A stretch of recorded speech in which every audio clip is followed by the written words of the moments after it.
My work, graduation work from last year, Follies and Yet We Still Go On, is a modernized textile folly that functions as both interior product and a monument for what I define as domestic ruins.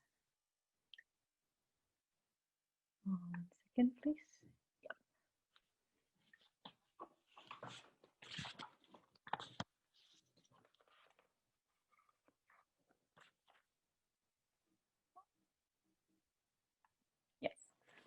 So there are so many quiet and small abnormal events happen in everyday life in the city, like cracks, mold, scratches, building built and demolished.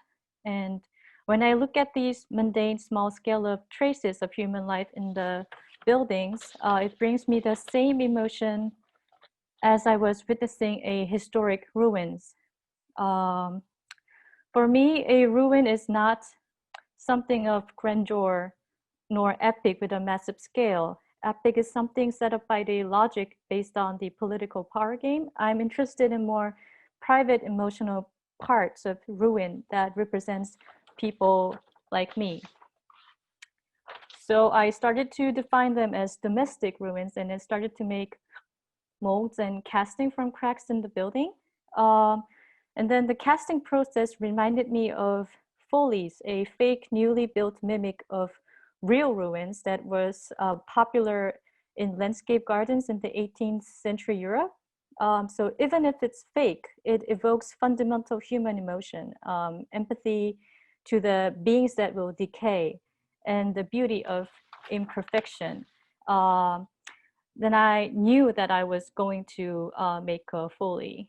So I liked tufting because a carpet has strong link with both interior architecture purpose. I also like that I can experiment a lot with the thickness of the yarns, and the way it able to create certain volume reminded me of a architectural materials. So in early stages, I made samples with concrete to make layers in between the textiles. But more I worked with tufting, I had fun with challenging myself, making textures with soft materials that mimics the broken surface of hard construction materials.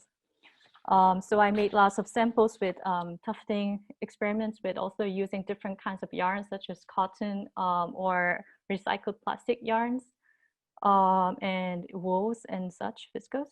I also visited the construction sites often and grabbed what they were throwing away. And then I started to implement the tufting on them, also casting resins on them so I can play. It was very interesting for me to mix various kinds of yarns together. And also I was very lucky that my mom had the yarns that were about to thrown away from the bankrupt tapestry factory in Korea. So I also used them to enhance the work.